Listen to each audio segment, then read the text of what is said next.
Lord Stark, you must be thirsty. I promise you, it isn't poison. Why is it no one ever trusts the eunuch? Poison has existed since the beginnings of history. But even more than poison itself, rumors of poison have existed through all of history. In our modern world, poison is easily detected. They didn't have that kind of technology in the Middle Ages, not even my maesters have that kind of technology. So if the poison has fairly subtle symptoms, then it's difficult to tell that someone's been poisoned. What sort of doom does the king face? The same sort as John Arryn.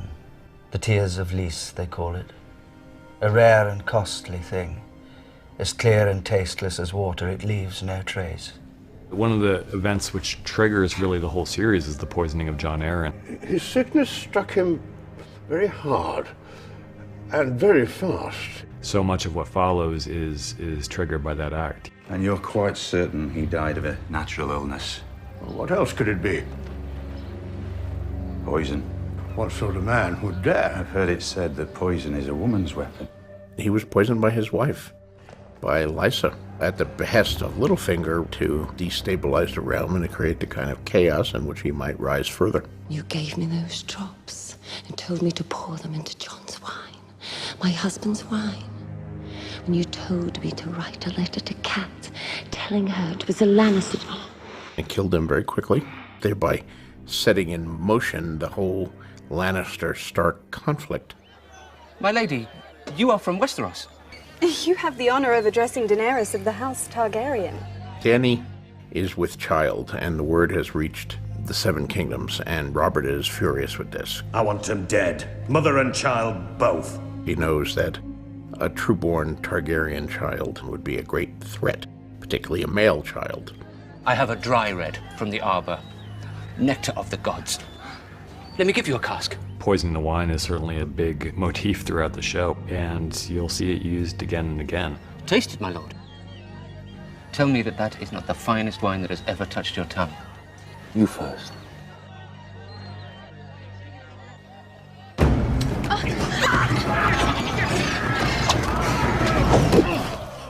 Some poisons have, or were thought to have, a positive medical effect. Thank the gods.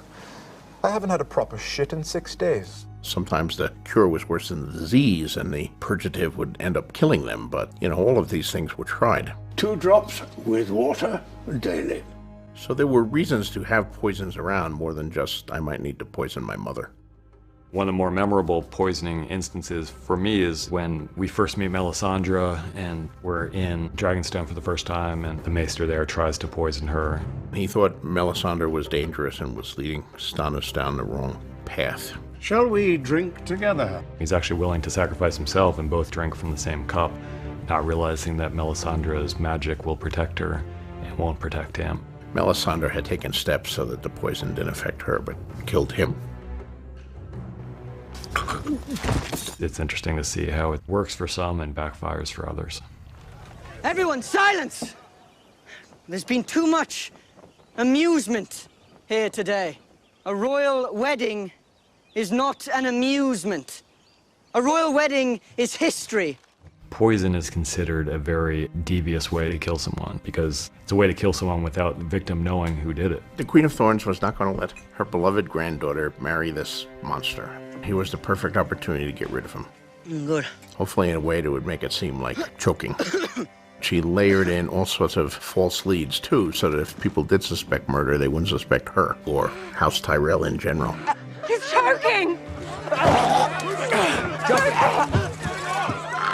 Joffrey! He poisoned my son. Take him!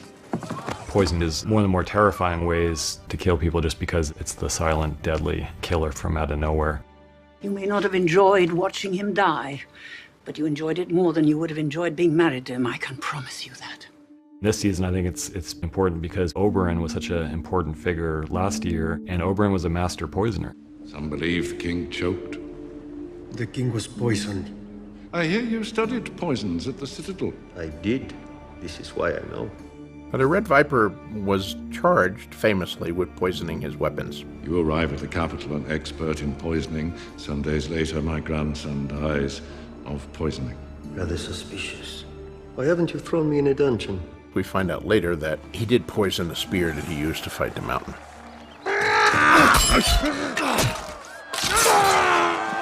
So even though the mountain kills him, the mountain is in the process of dying before he even gets around to that. Bloody mortals. The cause appears to be manticore venom. It is the death's head manticore. Oberyn has given him a very potent and painful and slow-acting poison. You can save him. Stand a chance. You should know. The process may change him.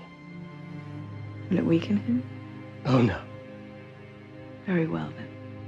The death of Oberyn and the aftermath of his death is so important for Season 5 because we're seeing people who are willing to use poison in their quest to avenge him.